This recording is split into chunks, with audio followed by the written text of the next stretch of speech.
So if you didn't know this about me already, I'm quite a big fan of the UFC. And we've seen a video recently that came up from Theo podcast with Sean Strickland. Now, Sean Strickland is now the current UFC middleweight champion who recently dethroned Israel Adesanya.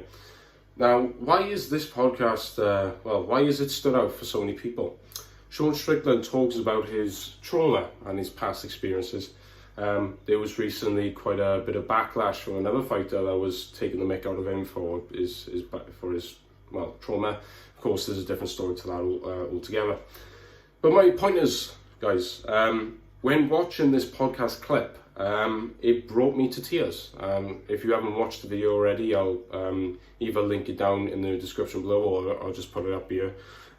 It really moved me in a certain way, and I think it did for a lot of other people.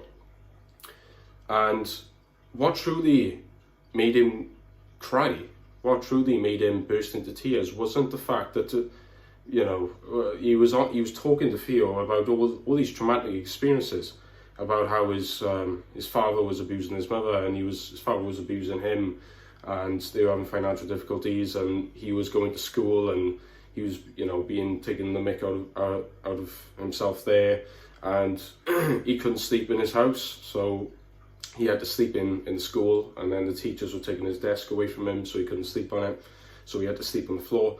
It wasn't all those things. It was after all those experiences, he said to himself, I stopped believing in God. And then he burst into tears. And it was at that moment, not because of all the traumatic experiences. I mean, of course, obviously it was because of that. It was a lead up to that.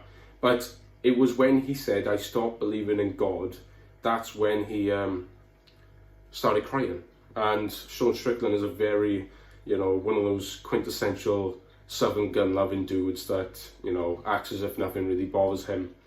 And, it's one of those things. So it was beautiful to see a man like that truly share his emotions.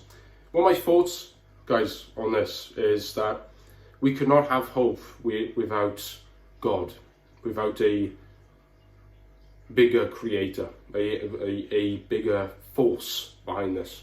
If we ultimately believe that we are the process and the end result of a couple of billions of trillions of years of just evolution, and from just rocks that have just evolved into rational thinking human beings that have created skyscrapers and houses and different technologies that has influenced the entire world, then we have to truly ask ourselves, then is there really any point to this life anyway, if there is not only if there's no afterlife, but if there is truly no God.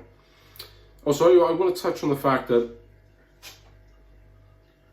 when he mentions about his trauma, I can very much relate. I mean, all of us, at some point have gone through a traumatic experience. I don't care who you are. I don't care about your background. We've all experienced different traumatic experiences. And it is ultimately how we respond to it and how we deal with it.